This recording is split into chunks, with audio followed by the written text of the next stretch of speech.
Hello again. We're going to try one more time. I've come off of Wi-Fi. I've gone on to 4G, hopefully. Let's see. Let's see if it's Facebook or the Wi-Fi here.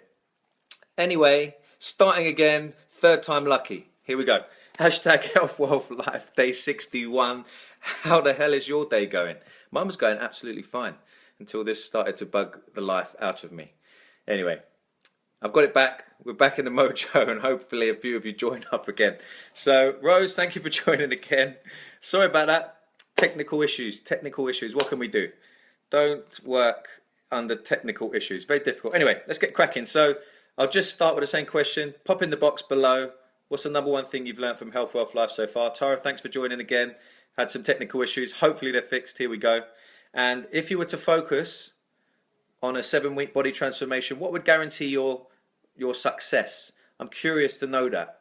What would guarantee your success? What would you need? Because again, it's not a wrong. You can't answer that wrong. Sarah, thanks for joining again. You can't answer that wrong. So give me your answer. What would really help, or what would guarantee your success? If you were to think, right, I'm going to get myself in the best shape of my life ever, what would guarantee it for you? All right, moving on. I've asked those questions 3 times now. Maybe you heard them. So moving on. What I started to talk about was why, how, why, what, how, why, how, what, why, how, what. Mitt, thanks for joining again, mate. And the beginning, the center of that circle is why. Why I do what I do is happiness, because I think it's all about being happy, right? You want to find out people who make you happy. Yeah, ×3. That's a good thing. We'll get hopefully third time lucky, Mitt. Hopefully. Anyway, we'll see. Let's keep cracking. So, why you do what you do? So it makes you happy, right? Everything. Why any of us do what we do? It gives us a benefit. It makes us happy. We have a good experience, right? So that's pretty obvious. So why you do the job you do? Why I do what I do? Because then I can help other people feel happier. That sounds a little bit illogical because I'm a personal trainer, body transformation, health, wealth. You think, how does that connect with happiness? Because I think the healthier you are, the happier you can be, no doubt about it. And if you're feeling a little bit, let's say a definite deficiency in omegas in your body, it's a fact that you'll feel depressed. Yeah. So also, if you have vitamin and mineral deficiencies, you'll have a change in mood. Could be a bad mood most of the day. So there's certain things. The healthier you are, the more balanced your cells are, all the nutrients that you have, the more chance you have of being happy. And also with that, I think this is my gist behind it all, is that when you're healthy and you're easier to get in shape and fit because you're healthy, right? You can get up, it's not a problem. You're not dragging yourself around, you don't feel rough. You know, you can go and do it. You can go and get yourself in shape. Then you feel even better because you look better and you've got more self-confidence, all that stuff. So that's why I do what I do. It's the happiness. How I do it is I do these. Paul, long time no see, mate. Hope you're well. And how I do it is through Health, Wealth, Life videos, through coaching online, through face-to-face coaching, through my book, and through my blog, through my website. So I share information that are techniques and tips and tricks that people can use that bring about more health, which in a sense waters and flourishes and helps someone flourish and the happiness to flourish. And what I do is I'm a personal trainer, I'm a health wealth coach. And how I'd encapsulate all of that is I'm here to help you bring out your greatness, to help guide you to greatness, Julia, thanks for joining again and sticking with it. We had some technical issues, but we're on the roll now. So let me give you a little thing. So one of the things about managing your happiness, one of the things about managing your success is you must, and here it is, you must inspect what you expect. Inspect what you expect. I think it's a really interesting sentence. I come across it probably about 6 months ago.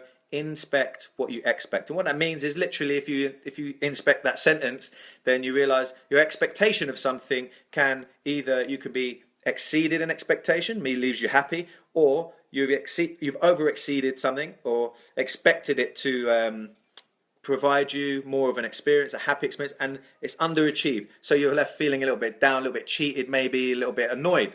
So I realized a few months ago I felt down. And it was something that was bugging me, so I started analysing it as I do, and I was thinking, Emma, how are you? I'll see you soon. And I started analysing it, and I thought, what's the thing that's niggling me is I have an expectation that I should be further along in a certain business, one of my businesses. I thought it was bugging me, and I just felt down about it, and I thought, why did I feel down about it? Because my expectation was here. I was like here as an example. So I was underachieving in my mind. I was started to inspect what I was expecting, and my expectation was so high. And although we need to set these high goals, how high can we go? That's important, but we need to understand if we don't reach that, we don't need to bring ourselves down. So if we're over expecting and we thought maybe I did over project that and it wasn't realistic, and that made me feel down. So that was the first little step in, and I realized I wasn't achieving, and that was making me feel like like a little niggling. You know, when you've got something in the back of your mind, in the back of your body, and it's like niggling you, you're annoyed. Had that going on, which it may have been true that I should have been achieving what I thought, maybe. But maybe not. You know, nothing's set in stone. But here's where the problem lies. I was expecting too much, right? So you need to inspect what you're expecting. It's very important to do this in every area of your life, particularly with the body transformation, if you're looking about a business. So here's another example. I did an exercise the other day, and I do this with all my clients that I work with, and I'll give it to you now. It's a little exercise around expectations. So here it is. So let's talk about it and give you an example. Let me think of an example. So let's talk about a business, right? So you've got your business and you want to make a 5K month. Let's talk about Peter, the personal trainer. He's got his business and he wants a 5 grand month. He wants to build it up, and he charges £50 an hour. So he needs to do 100 hours in a month. He needs to do 25 hours in a week, and that breaks down to how many he needs to do. So say he works 6 days, he needs to do around 4 sessions a day, right? 6, 4, 24. So that's around 4 sessions a day. So that's what he must do. So, but if he's there doing 2 hours a day and thinking, oh, I'm not going to break that 5K month, then that's a wrong. He's got an expectation too high, and it doesn't work. So the way you do that, break it down. You say, what is the outcome? Number one, what is the outcome that you want? So in this example, he wants a 5K month. Number two, what is the source of that outcome? So the first one is breakdown. He needs to do 4 sessions a day for 6 days of the week at £50 an hour. Really simple explanation, right? And then the next thing what is the source of that outcome? So how does he get those sessions? If you haven't got enough clients, he needs to go out and reach to the clients. He needs to set up a way to build trust and rapport, share information. So, you know, on a body transformation, you need to think, I want to lose half a stone. I can lose, say, £2 a week is a realistic mark. How long is that going to take me? I'm going to lose half a stone in 2 days. You know, that's an over expectation. You're going to be left disappointed. So you need to look at roughly, you know, as a general rule of thumb, £2 a week loss, body weight loss, is doable for a period of time. You're going to lose, you lose that half a stone over a period of time. It's not going to take you 2 days. So a better way to do it, though, which I much prefer, is if you look at your body fat percentage. So I'm not so concerned about the weight, and the reason why is because if you jump on the scales, lose a load of body fat, put on a little bit of muscle, you might stay roughly the same weight. You might lose a little bit. Muscle and fat don't weigh a different amount. This is a silly thing. People say muscle weighs more than fat. It's kind of stupid, right? It's more dense. So, you know, a pound of muscle weighs the same as a pound of fat. Do you see what I'm saying? A pound of muscle weighs the same as a pound of fat. It's both a pound, right? It can't weigh more. To clarify it is, a pound of muscle might look like that. A pound of fat might look like that. Yeah? Both weigh the same, pound of muscle, pound of fat. Anyway, going off on a tangent. So I hope that clarified something for you. So I realized what was required for my goal. And I was thinking, okay, am I being realistic? And do I think, well, I should have had more success by now. But I realized if that's the case, I need to be talking to this many people a day. If that's the case, I need to be working this hard a day, this hard every day, and eating this amount of this type of food every day if I want to achieve those goals, because you know the activities that are needed. You have the knowledge to say, you know, the more protein you're going to eat, more likely the more body fat you're going to lose over time, depending on whatever else you're doing as well. The more resistance training you do, the more you're going to sculpt your body and actually burn calories more over time, because the more muscle you have, the more calories you will burn. If you laid down for 24 hours, we calculated how many calories you burn in a 24-hour period. Emma and Rose, thank you for sharing. I really appreciate that. If I say anything that you think helped you in any way, resonates with you, could give you a tip or a trick, or could help anyone you know, give me a share. Give me a thumbs up and invite some people. It says on the screen right there, invite, press it and invite a few people to this. So if you lay down on the floor, we calculate how many calories you burn in a 24-hour period. Let's say for argument's sake 500. You did a 6-week, got up, did a 6-week resistance training program, laid down on the floor for 24 hours again, you'd find you'd be burning 700, maybe 750 calories for argument's sake.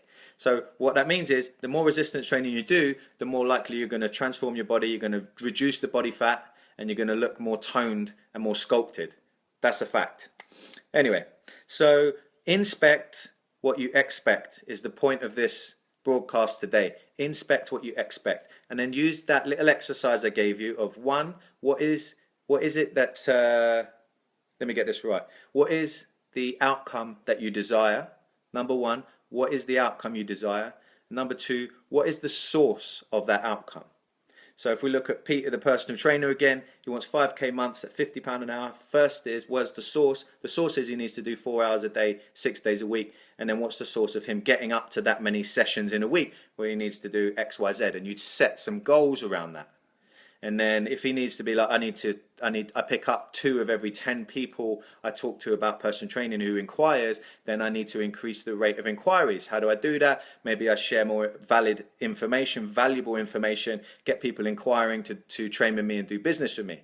And then if you take that up to 20 people in a week, he may pick up then 4 people in a week, for example. So as one example anyway. Thank you, Ben. Appreciate that. I know you're not far away. That's weird. So that's how we, 1, manage our success, and 2, manage our happiness. There's 2 little things, and they might go hand in hand as well. So inspect what you expect. So I'm going to leave you with those thoughts. Inspect what you expect, and tell me, number 1, what's the number 1 thing you've learned from Health, Wealth, Life so far, 62 days in? And if you were guaranteed success in a 7-week body transformation, what would that be? What would need to be in that training course for you to be guaranteed success? Think about that. Think about that, because it's possible. All right, cool. Inspect what you expect today. Hope you have an amazing rest of the day, morning, evening, wherever you are in the world. I know we've got some viewers from all over the planet, which is super cool. And I'll be back. I'll be back tomorrow. Hope you have an amazing evening. Take great care of yourself and everyone around you. And remember, happy is a skill that you can learn, and this is a better way to bring out your personal best. Let's go get some health, wealth. Let's take the world with us, and I'll see you tomorrow at 6 p.m. Have a great evening, day, morning. See you guys.